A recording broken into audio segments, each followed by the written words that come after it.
Deep in the heart of the Indian Ocean lies an island with a towering military legacy.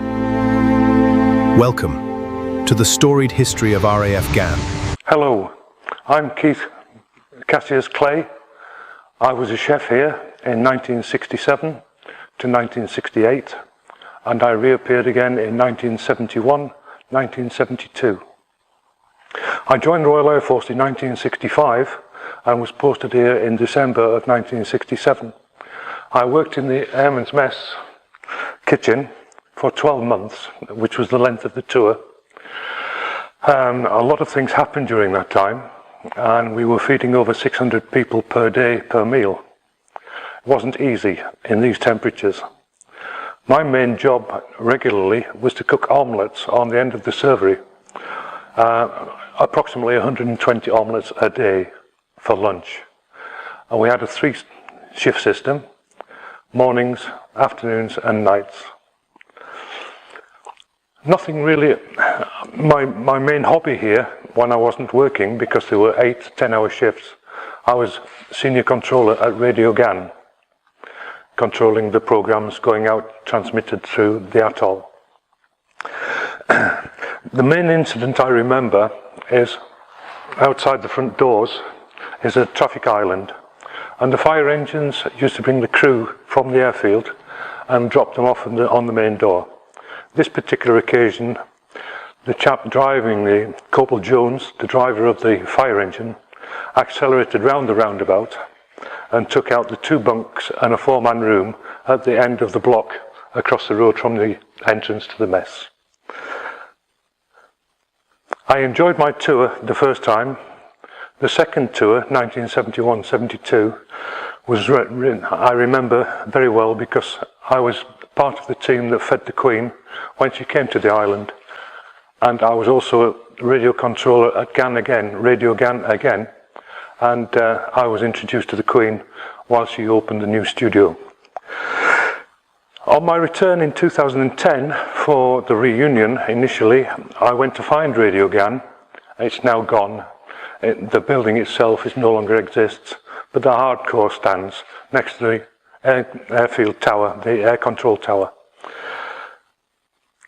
My reminiscences of the island are somewhat flawed. My age now, I am 70, and coming back, it breaks my heart to see it in such a condition that it could have been looked after by the government or whoever was in charge at the time, and made things a lot brighter for the local people as well as ourselves, as well as the holidaymakers and the tourists who intend to come here to do some diving, snorkeling, or just chill out period. My time here this last 10 days has been fantastic. We've been well looked after, we've been well fed, and our hospitality from the staff has been fantastic. Mr. Wahid, thank you very much indeed, sir. When I say I worked in Radio Gann, there was 2 Radio Ganns. In the first instance, 1967 to 68, it was in an old Nissen hut type of building. The soundproofing on the studio was egg cartons. The old egg cartons, 30 trays, nailed to the wall for sound deadening effects. The old transmission system and the old deck system was very, very ancient and very old. And when we renewed it, in a new building, which is where I said the Queen opened it, it was more user-friendly, and it was transistors rather than valves. That is my recollection of the radio station. I did the radio broadcast for the Queen's speech. Group Captain Shepherd was there. Flying Officer Brown was there as the officer IC. Myself as senior controller. My corporal from the officers' mess, Corporal Johnny Walker, was the senior announcer. Prince Philip was leaning on my shoulders when I was doing the controlling of the broadcast, producer, and their bodyguard was in the background, so to speak. There is a photograph of me in Sudhavdeva Cafe of me and the Queen. I look nothing like I did then.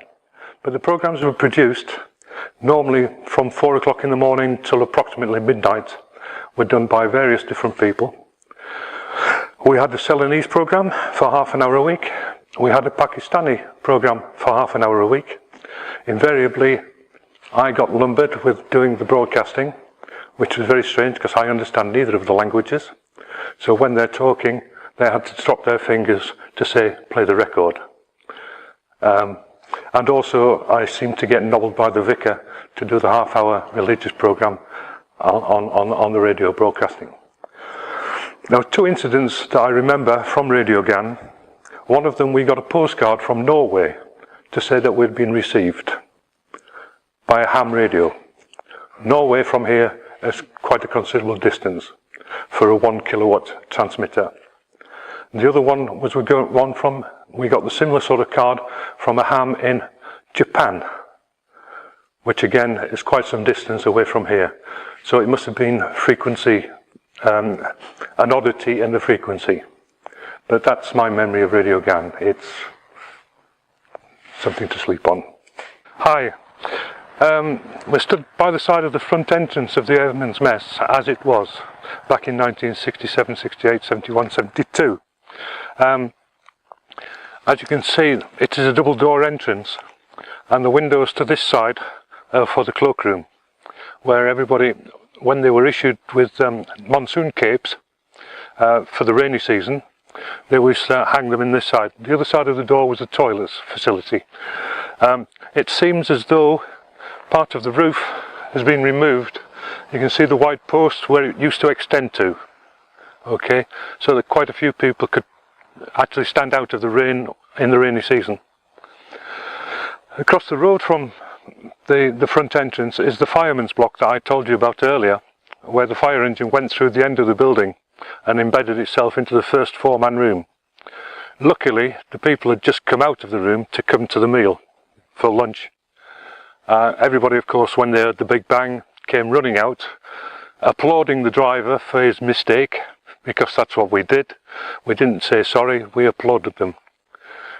Our block, the catering block, was the next one across. So in the morning at 4 o'clock we'd get our cup of coffee and we'd come into work. And if it had been raining for a considerable time, along the front of the buildings used to be the drainage system, the sewerage system, which was a pumped system. And if it was rained too heavily, they used to back up. And if you were on the manhole when it backed up, the sewerage shot 6 feet into the air. So that's one of the reasons we all wore hats and monsoon capes. But that's the Airman's Mess. Shame to see it in such a state. Thank you for watching this video.